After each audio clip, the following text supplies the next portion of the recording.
Hello everyone, welcome back. இந்த வீடியோல நம்ம என்ன பார்க்க போறோம்னா ref hook யூஸ் பண்ணி mutable values எப்படி ஸ்டோர் பண்றதுன்னு பார்ப்போம். நம்ம ஆல்ரெடி அப்லோட் பண்ண பார்ட் 1 வீடியோ நீங்க பார்த்துட்டு அதுக்கப்புறமா இந்த வீடியோவை கண்டினியூ பண்ணுங்க. அப்பதான் நான் என்ன சொல்ல வரேன்னு உங்களுக்கு கிளியரா அண்டர்ஸ்டாண்ட் ஆகும். வாங்க இப்ப வீடியோக்குள்ள போகலாம். இங்க பாத்தீங்கன்னா நான் விஷுவல் ஸ்டுடியோ கோட்ல இருக்கேன். நம்ம இந்த காம்போனன்ட் ஆல்ரெடி ப்ரீவியஸ் வீடியோல கிரியேட் பண்ண காம்போனன்ட். கோடிங் ஸ்டார்ட் பண்ணுறதுக்கு முன்னாடி ஒரு யூஸ் கேஸ் மட்டும் ஞாபகம் வச்சுக்கோங்க. ஏன்னா அதை பொறுத்து தான் இந்த டாப்பிக்கை புரிஞ்சுக்க போகிறோம். ஒரு வெப் அப்ளிகேஷன் இருக்குது. அந்த வெப் அப்ளிகேஷனில் யூசருக்கு தேவையான தீம்ஸை அவரே செலக்ட் பண்ணிக்கலாம். அதாவது ஒரு வெப் அப்ளிகேஷனில் ஒரு சில கலர் பேலட்ஸை கொடுத்துருப்பாங்க. எப்போல்லாம் யூசர் அந்த கலரை செலக்ட் பண்ணுறாங்களோ அப்போல்லாம் அந்த கலரை எடுத்து மற்ற எலிமெண்ட்ஸ்க்கு அப்ளை பண்ணிடுவோம். இதுதான் தீம் செலெக்ஷன். ஸோ இந்த சமயத்தில் என்ன பண்ணுவாங்கன்னா யூசர் செலக்ட் பண்ண கலரை ஒரு வேரியபிளில் ஸ்டோர் பண்ணிவிட்டு அதுக்கப்புறமா மற்ற எலிமெண்ட்ஸ்க்கெலாம் அந்த கலரை அப்ளை பண்ணுவாங்க. அதே மாதிரி இந்த காம்போனண்ட்டில் யூசர் எப்போல்லாம் பட்டனை கிளிக் பண்ணுறாங்களோ அப்போல்லாம் ரேண்டமாக செலக்ட் பண்ண கலரை ஒரு வேரியபிளில் ஸ்டோர் பண்ணிப்போம். ஸ்டோர் பண்ண வேரியபிளை அப்படியே கன்சோல் ஸ்டேட்மெண்ட்டாக பார்ப்போம். நம்ம இந்த இடத்துல அந்த கலரை எடுத்து வேறு எலிமெண்ட்ஸ்க்கெலாம் எதுவுமே அப்ளை பண்ணலை. அதாவது சிம்பிளாக என்ன சொல்ல வரேன்னா ஒவ்வொரு வாட்டியும் யூசர் கிளிக் பண்ணும்போது அந்த மியூட்டபிள் வேல்யூவை ரெஃப் ஹூக்கில் ஸ்டோர் பண்ண போகிறோம். அவ்வளோதான். நான் இங்கே மியூட்டபிள் வேல்யூன்னு சொல்கிறது யூசர் கிளிக் பண்ணும்போது செலக்ட் பண்ணுற கலரை மியூட்டபிள் வேல்யூ சொல்லிட்டு நான் மீன் பண்ணுறேன். சரியா? உங்களுக்கு என்ன சொல்ல வரேன்னு புரிஞ்சிருக்கும்னு நினைக்கிறேன். புரியலன்னா கமெண்ட் செக்ஷனில் போஸ்ட் பண்ணுங்கள், நான் கண்டிப்பாக ரிப்ளை பண்ணுறேன். ஸோ புதுசாக ஒரு கான்ஸ்டன்ட் வேரியபிள் கிரியேட் பண்ணுறேன். Selected colour is equal to useRef of null. இந்த இடத்துல நம்ம ரெஃப் ஹூக்குக்கு நல் வேல்யூ கொடுத்து இனிஷியலைஸ் பண்ணுறோம். ஸோ நம்ம ஆல்ரெடி டிஸ்கஸ் பண்ண மாதிரி இன்டர்னலாக ரியாக்ட் ஜேஎஸ் கரண்ட்டுங்கிற ப்ராப்பர்ட்டிக்கு இந்த நல் வேல்யூவை அசைன் பண்ணிக்கும். ரைட்டா? நமக்கு ஆல்ரெடி தெரியும் இந்த ஸ்டைல் பேராகிராஃப் மெத்தடு தான் பட்டன் கிளிக் பண்ணும்போது எக்ஸிக்யூட் ஆகும் சொல்லிட்டு. இப்போ இந்த மெத்தடுக்குள்ளே நம்ம ரேண்டமாக செலக்ட் பண்ணுற கலரை ரெஃப் ஹூக் வேரியபிளில் ஸ்டோர் பண்ணுவோம். So selected color.current is equal to colors of random color.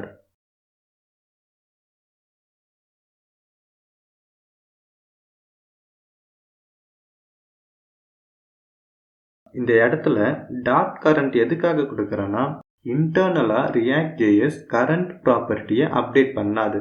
அதாவது ரெஃப் ஹூக்கில் நம்ம வேல்யூஸ் ஏதாச்சும் மேனுவலாக மியூட்டேட் பண்ணுறோம்னா நம்ம இந்த டாட் கரண்ட் ப்ராப்பர்ட்டியை எக்ஸ்பிளிசிட்டாக யூஸ் பண்ணணும். சரியா?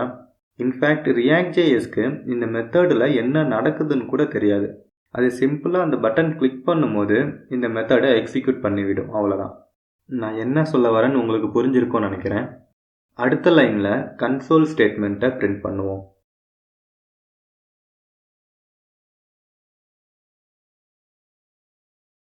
நம்மளோட சேஞ்சஸ் எல்லாமே சேவ் பண்ணிவிட்டு அப்ளிகேஷனை ஸ்டார்ட் பண்ணிடுவோம். வாங்க அடுத்து ப்ரௌசரில் செக் பண்ணுவோம். இப்போ இங்கே ப்ரௌசரில் பார்த்தீங்கன்னா நம்ம எப்போல்லாம் பட்டனை கிளிக் பண்ணுறோமோ அப்போல்லாம் ரேண்டமாக செலக்ட் ஆகின கலருக்கு கன்சோல் ஸ்டேட்மெண்ட் பிரிண்ட் ஆகுது. ஸோ நம்ம டிஃபைன் பண்ண ரெஃப் ஹூக் வேரியபிளில் வேல்யூஸ் வந்துட்டு கரெக்டாக அப்டேட் ஆகுது. ரைட்டா? அடுத்து ஒரு எஃபெக்ட் ஹூக் ஆட் பண்ணுவோம். எதுக்காகனா இந்த சேஞ்சஸ் நடக்குதுல்ல, இது வந்துட்டு எஃபெக்ட் ஹூக்கை ட்ரிகர் பண்ணுதான்னு செக் பண்ணுவோம். இப்போ நம்ம விஷுவல் ஸ்டுடியோ கோடில் இருக்கோம். இங்கே எஃபெக்ட் ஹூக்கை ஆட் பண்ணுவோம். So use effect with callback method. நமக்கு ஆல்ரெடி தெரியும் இந்த எஃபெக்ட் ஹூக் ஒரு கால்பேக் மெத்தடை ஆர்குமெண்ட்டாக அக்செப்ட் பண்ணும் சொல்லிட்டு. இப்போ இந்த கால்பேக் மெத்தடுக்குள்ள ஒரு கன்சோல் ஸ்டேட்மெண்ட் போட்டுருவோம். அப்போ தான் அது ட்ரிகர் ஆகுதா சொல்லிட்டு நமக்கு தெரியும்.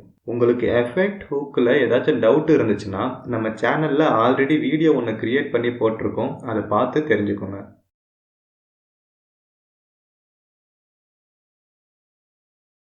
அதுக்கப்புறமா இந்த எஃபெக்ட் ஹூக்குக்கு டிபெண்டன்சியை ஆட் பண்ணணும். So selected colour dot current இதை நான் டிபெண்டன்சியாக கொடுக்குறேன். வாங்க சேஞ்சஸ் எல்லாமே சேவ் பண்ணிவிட்டு அகைன் ப்ரௌசரில் செக் பண்ணுவோம். இப்போ இங்கே ப்ரௌசரில் பார்த்தீங்கன்னா அதாவது கன்சோல் விண்டோவில் நம்ம எப்போல்லாம் இந்த பட்டனை கிளிக் பண்ணுறோமோ அப்போல்லாம் செலக்டட் கலருக்கான கன்சோல் ஸ்டேட்மெண்ட் பிரிண்ட் ஆகுது. ஆனால் எஃபெக்ட் ஹூக்குள்ளே இருக்கிற கன்சோல் ஸ்டேட்மெண்ட் பிரிண்ட் ஆகலை. அதாவது ரெஃப் ஹூக்கில் நம்ம அப்டேட் பண்ணுறோம்ல வேல்யூ, அது வந்துட்டு எஃபெக்ட் ஹூக்கை ட்ரிகரே பண்ணவே இல்லை. அதனால தான் காம்போனண்ட்டும் ரீரெண்டரே ஆகலை. சரியா? நான் ஆல்ரெடி ப்ரீவியஸ் வீடியோவில் என்ன சொல்லியிருப்பேன்னா என்னோட ஒப்பீனியன் பிரகாரம் இந்த ரெஃப் ஹூக்கையும் ஸ்டேட் ஹூக்கையும் கம்பேரே பண்ணக்கூடாதுன்னு சொல்லியிருப்பேன். வாங்க இப்போ அதை பற்றி டிஸ்கஸ் பண்ணுவோம். அப்போ தான் நான் என்ன சொல்ல வரேன்னு உங்களுக்கு கிளியராக அண்டர்ஸ்டாண்ட் ஆகும். நம்ம அகைன் விஷுவல் ஸ்டுடியோ கோடுக்கு நேவிகேட் ஆகிட்டோம். நான் புதுசாக ஒரு கான்ஸ்டன்ட் வேரியபிள் கிரியேட் பண்ணிக்கிறேன். Custom selected colour is equal to object definition, அதுக்குள்ள கரண்ட்டுங்கிற ப்ராப்பர்ட்டிக்கு நல் வேல்யூவை அசைன் பண்ணிப்போம். இந்த இடத்துல நம்ம ரெஃப் ஹூக் எதுவுமே யூஸ் பண்ணலை. இது கம்ப்ளீட்டாக யூசர் டிஃபைன்டு கஸ்டம் வேரியபிள், ரைட்டா? அடுத்து நம்ம கிரியேட் பண்ண வேரியபிளுக்கு கலரை அப்டேட் பண்ணணும், ரைட்டா? ஸோ அந்த கிளிக் ஈவெண்ட்டுக்குள்ள custom selected colour dot current is equal to colours of random colour. அடுத்த லைன்ல ஒரு கன்சோல் ஸ்டேட்மெண்ட்டையும் ஆட் பண்ணிடுவோம்.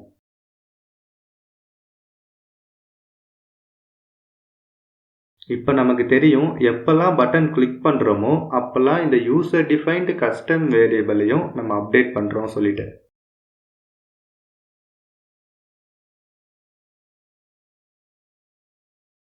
ஸோ அடுத்து இன்னொரு எஃபெக்ட் ஹூக்கை ஆட் பண்ணிடுவோம்.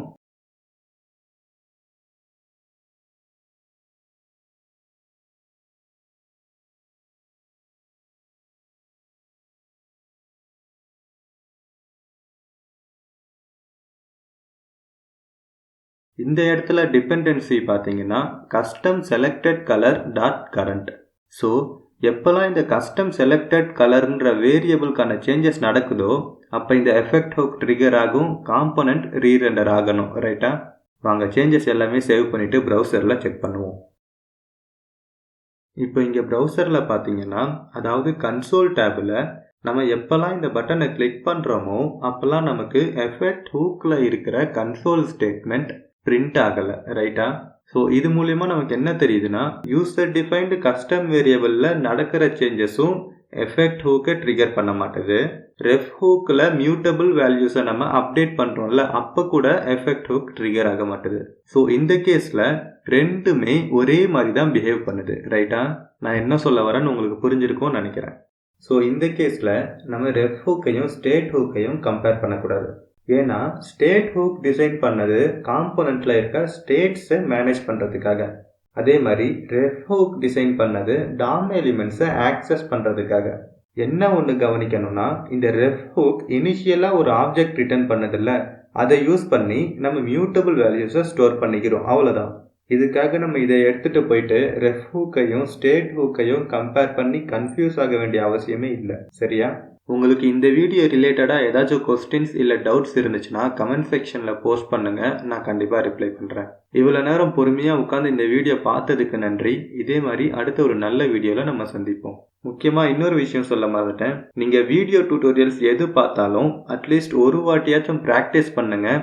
அப்போ தான் உங்கள் மனசில் அது பதியும். பாய்.